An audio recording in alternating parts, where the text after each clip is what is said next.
Hello, good afternoon, good morning, whatever time you're reading this.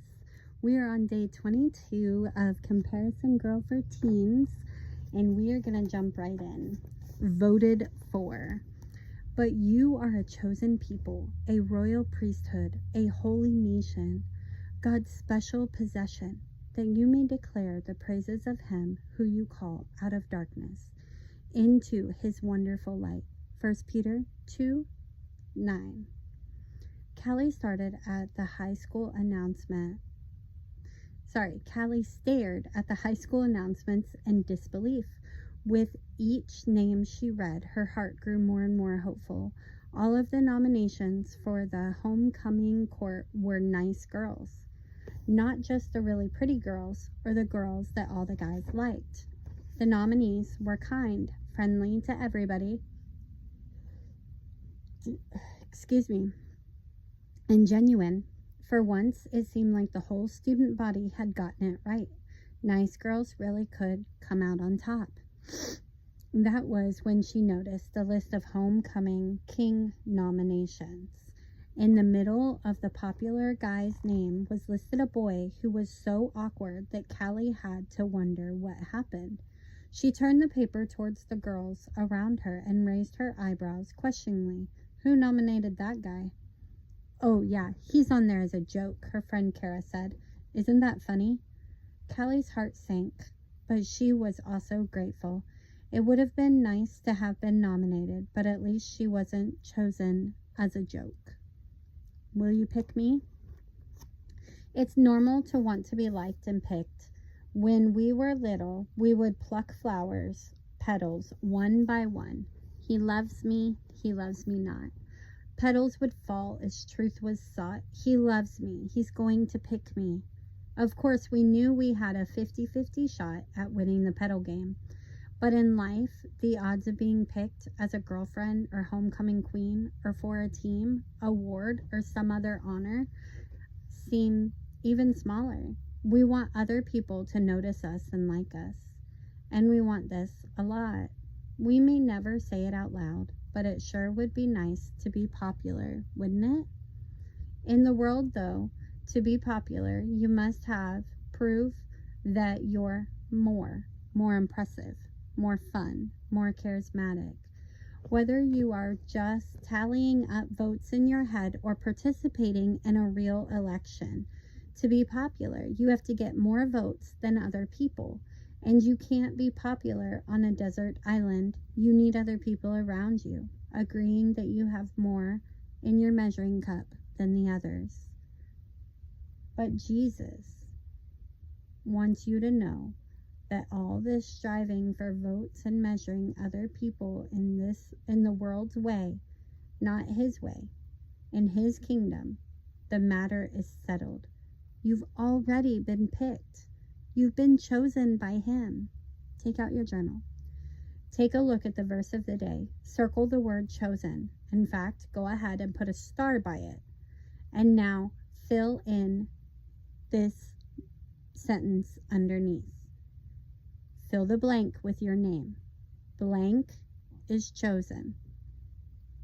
What kind of feelings and memories do you have when you think about being picked or chosen? If you knew for certain that Jesus chose you, felt it deep down in your heart, what would change in your day? Would you try something new? Would you talk to other people? Who's the greatest now? Jesus' disciples knew they were chosen. Out of all the people in the world, Jesus had picked the 12 of them to be with him all the time. They were there when he was teaching, and they were there when he was doing miracles. They were the special ones. If they were all standing around holding glass measuring cups, their cups would already be full just because they'd been picked by Jesus. Now you might think it would be enough that they were on Jesus's hand-picked team, but instead they were measuring and casting votes in their heads about who was the greatest on their team. Sometimes they were even talking to each other about it. One day, While they were walking on the road, they got into a big argument about who was the greatest among them. It was as if they were holding their measuring cups side by side and arguing about which one was most full of importance. The Bible doesn't say what sparked the argument, but as a comparison girl, I have a guess.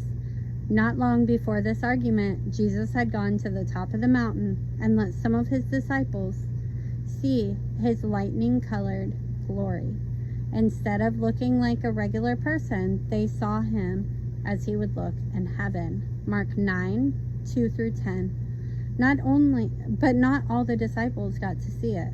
Only 3 were invited to the top of that mountain. But before they came down, Jesus told them not to talk about it.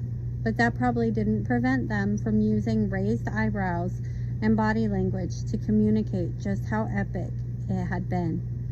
Do you see how Jesus, taking only 3 disciples with him, could have sparked a "who's the greatest now" debate among the 12 men? When they arrived where they were headed, Jesus asked what they'd been discussing back on the road. But they kept quiet because on the way they had argued about who was the greatest. Why do you think they didn't say a word? How do you think they felt when Jesus asked them this question? Do you think they were embarrassed? Why or why not? The disciples knew they were wrong.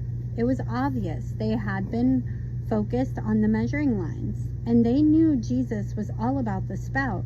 So Jesus sat down and had a little coaching session with them. He said, "Anyone who wants to be first must be the very last and the servant of all." Mark 9:35. Please notice something with us. Jesus didn't criticize the disciples for wanting to be great. He just redefined what greatness looks like.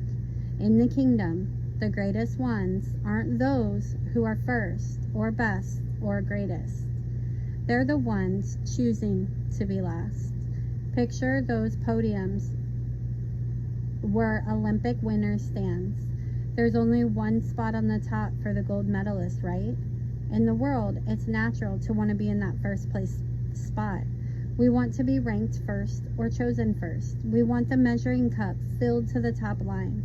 Yes, we know there are limited places on the top tier, but that only makes them more desirable. We scramble and push, trying to edge each other out and prove that we're number one. But Jesus says that in his kingdom, things are upside down.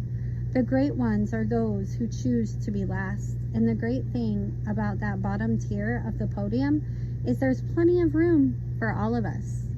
We all can be great because we can all choose to put others first. Go back and circle the word "all" in that last verse.